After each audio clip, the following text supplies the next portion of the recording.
Terror on the ranch. We found the first dead cow on a Tuesday morning. She'd been cut open and her sex organs removed. Every ounce of blood drained from the poor animal, and not a drop spilled upon the grass on which she laid. How you reckon they did that? Charlie asked. I haven't a clue. You ever seen anything like it? Nope. Among the stank of rot was a faint and unexpected medicinal odor, like one might smell in a hospital. Stranger still were the lack of nearby tracks, animal or otherwise. It's like she were carried here, Charlie said.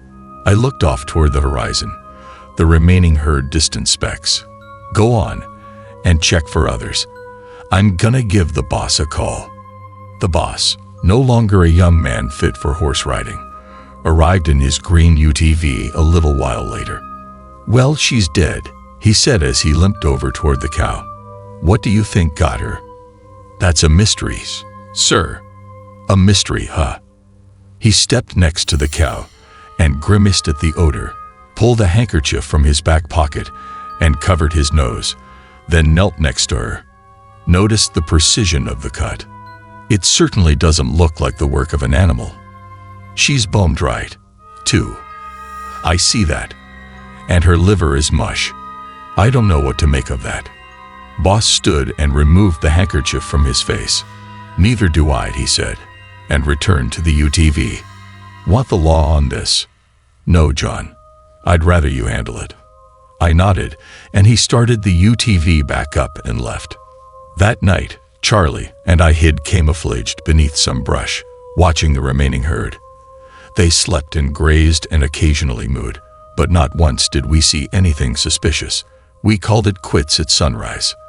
Wednesday night, I made the foolish mistake of letting two of the other cowboys, Brett and Jimmy, take watch.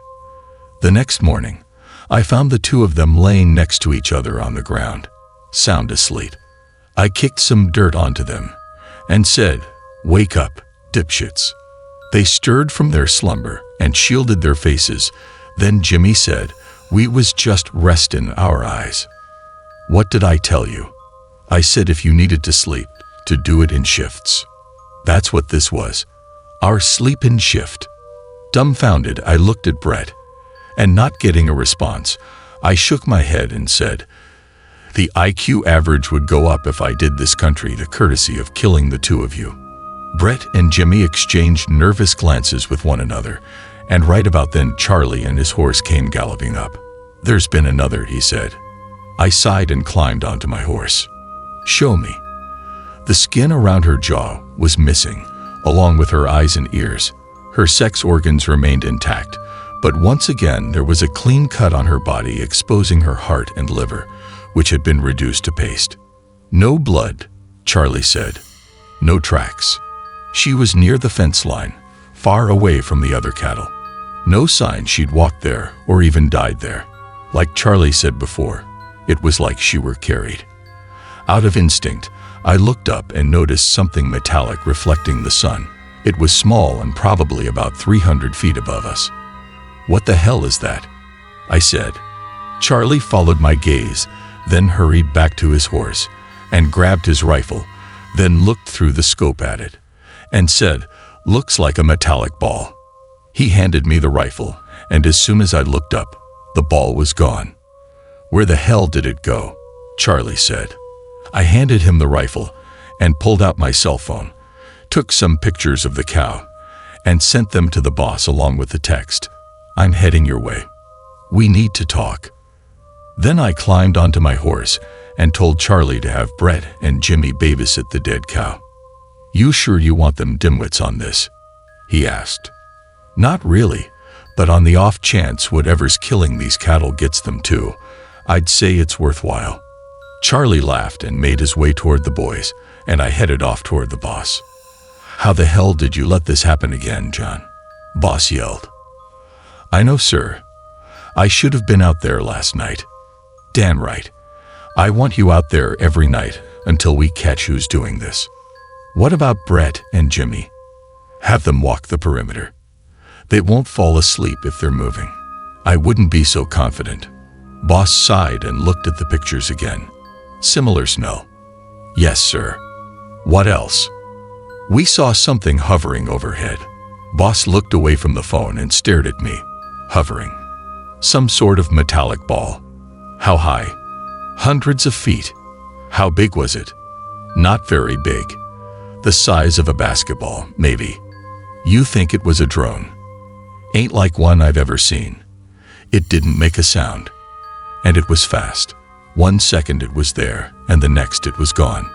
Boss put his phone down and said, "You know what this sounds like, don't ya?" "I know. Whatever the case, I want answers. I'll get them for you, sir." That night it stormed. The cattle had moved further east to outrun it, but were ultimately overtaken and took shelter under the few trees around. Charlie and I did our best to stay hidden, but it had become difficult to stay low with rainwater puddling up. And to complicate things even further, the storm was causing interference in our radios, making communication with one another difficult. Whatever Brett and Jimmy were up to was anybody's guess. The only reassurance I had was that they were likely too wet and miserable to fall asleep. Lightning struck not far off and thunder roared, and Charlie mumbled, "How'd they miss this one?" "Who?" "The weather people. That ain't unusual. Wasn't but an hour ago they were calling for clear skies." Another bolt of lightning struck nearby, even closer this time. The ground shook for a good 10 seconds or so, and the radios crackled. "You reckon that one hit Brett and Jimmy?" Charlie asked. "Hopefully." Charlie keyed up on the radio. "Y'all good?" No response. "Brett, Jimmy, you there?" Charlie asked. "Nothing." "I should go check on them." "Hold on," I whispered. "You see that?" "What?" I pointed to a part of the herd sheltering beneath a tree. "They see something." The cattle were staring off to the south and growing more agitated. Charlie and I looked through our rifle scopes, neither of us able to see what was getting them so riled up. Some of them had even scurried away from the tree and out into the rain. Suddenly, off to the left where another part of the herd had taken shelter under a different tree, a cow let out a loud, bellowing, and pained moo. Charlie and I quickly shifted our focus and saw the cattle stamping away from the tree. Beneath it was a lone cow lying motionless on the ground. "Son of a bitch," I said and shrugged off the camouflage tarp and whistled for my horse as I took off on foot toward the cow. My horse met me about halfway, and I jumped on and Charlie followed behind on his. The cattle were still pacing around nervous and mooing when we reached the tree. "She dead?" Charlie asked as I got off my horse and knelt by the cow, looking over her with a flashlight. "Yeah, but she ain't been mutilated." "Was she shot?" "I don't know. Nothing I can see on this side." "Try Brett and Jimmy again." Charlie held his radio to his mouth and keyed up. "Brett, Jimmy. Come in." No answer. "All right, go find them. I'll wait here. If you need me, fire off a round." Charlie nodded and rode off to the north, and about 50 yards out, came to a halt. "What is it?" I hollered. He looked up toward the sky, his palm held out to his side. "It ain't raining over here." It was still raining on me. I hurried over to Charlie, and about 20 feet before I could reach him, the rain had stopped. But I could see that all around us, it was still raining. Above us was black sky. I clicked the flashlight back on and pointed it straight up. It reflected off something black and metallic. "What the hell?" Charlie muttered. "Get out from under it," I yelled. Charlie took off on horseback, and I took off on foot in the opposite direction. Suddenly, the dead cow began to slide across the ground toward me, quick and like it were being pulled. I had to dive out of the way to keep from it knocking my legs out from under me, and as I hit the ground, it slid past, then up and into the sky, where a beam of light now appeared, bathing the cow and the ground below in red. Then, almost as quickly as it began, the cow disappeared with the light, and the rain returned. Brett and Jimmy, still alive, unfortunately, hadn't seen a damn thing. Charlie and I, however, knew we were dealing with something far beyond our understanding. The rain ceased not long after the craft left, and it was decided we'd keep watch for the cow's return, After all, we'd been dealing with cattle mutilation, not theft. We kept watch well past sunrise and into the afternoon, and by the following evening, we still hadn't seen any more activity. Then my phone rang. "Yes, sir," I answered. "Found the cow." "Where?" "Come to the house." I left Charlie and the boys behind and rode up to the boss's house, where I found him sitting on his porch, drinking a glass of whiskey. "Where is she?" I asked. He nodded toward the barn. "She lay dead and mutilated on the ground in front of it." "That's not all," he said, then pointed to the sky above her. A metallic ball hovered about 100 feet overhead. "Look familiar." I turned toward my horse and said, "Keep an eye on it. I'll grab the rifle." "Don't bother, John. I already tried." I stopped. "You shot at it." I aimed at the damn thing, and it zipped away before I could pull the trigger. And it came back. "You're looking at it, aren't ya?"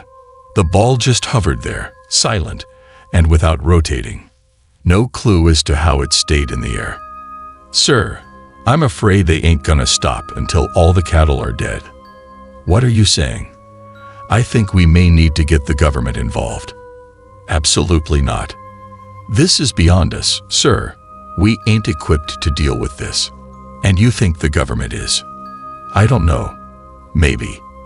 They sure as hell have a better chance than us. We show them this and the ranch will be on their radar forever. We can't have that. We get away with the things we do because of the privacy this land allows us." "You don't think it's going to set off alarms when folks see a cattle rancher still making profit without any cattle to show for it?" "We'll figure that out if we get there. In the meantime, we need to try to fix this ourselves." I'd become exasperated, not seeing any path forward, and quickly unholstered my revolver and rapid-fired the entire cylinder of rounds at the metallic ball. Before a single round could come near, the ball darted away and out of sight. I looked at Boss, shook my head, and got back onto my horse. I couldn't in good faith give Brett and Jimmy a hard time that night. We were all tired, so I decided we'd take turns sleeping. Jimmy and I would keep watch from sundown to 2, and Charlie and Brett from 2 to sunrise. The idea being that the two idiots wouldn't be left alone. The first few hours were quiet. Then, out of the blue, Jimmy said, "What's even the point? If this thing is what you say it is, we can't stop it." I didn't answer. Jimmy continued, "Unless we blow it up, hit it with a rocket launcher or something. Maybe strap some dynamite to the cattle and..." "Hold on." Jimmy shut up and raised his rifle, pointing nowhere in particular. "Lower your gun," I said. He did as he was told. "What is it?" "Dynamite." "What about it?" "We've got some in the barn." "Yeah, so you want to strap them to the cows?" "They killed the cow before they took her. If we can get to the next cow right after she dies, we can stick some dynamite in her before she enters the craft." "What if the dynamite explodes too soon?" "Then I guess we'll be cleaning up cow guts. Hurry over to the barn and grab 4 sticks of dynamite." Jimmy stood and got onto his horse. "Ain't so dumb, am I? Hurry up. I'll let the others know." "That I ain't dumb." "No, jackass. About the plan."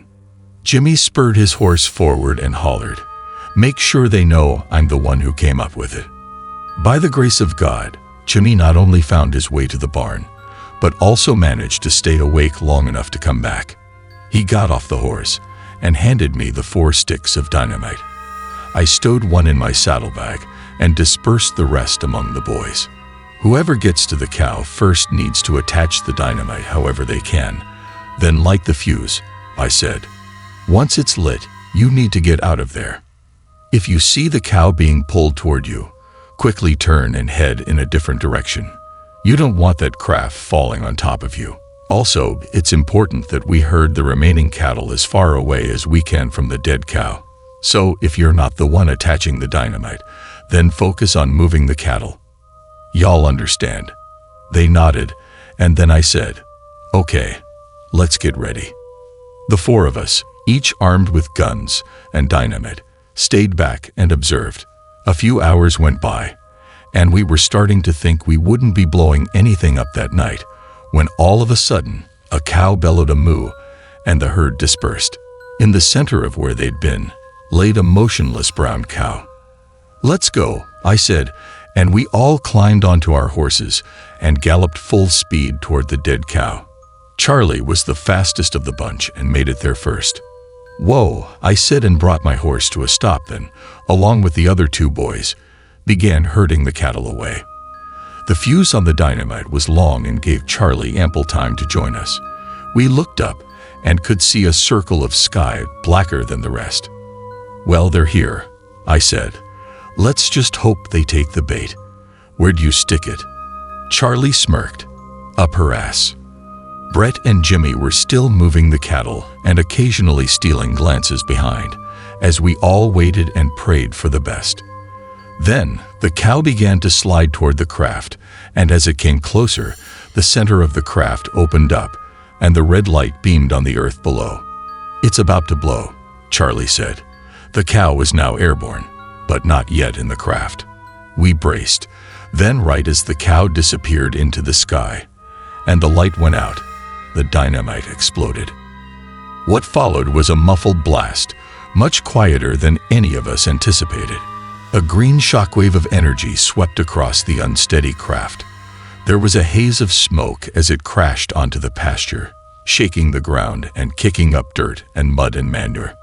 Brett and Jimmy joined alongside us. "It worked," Jimmy laughed. "Yes, it did, Jimmy," I said, and unholstered my revolver and headed toward the craft. Fire could now be seen flicking out of large gashes in the metal. "Look at the size of that thing," Charlie said. The craft was a large black disc about 60 feet round. I climbed off my horse and stepped closer for a better look through one of the openings. There was a strong stench of ammonia coming from inside. Suddenly, a figure appeared, and Charlie and I both pointed our guns at it. The creature was small and gray and splattered with cow guts.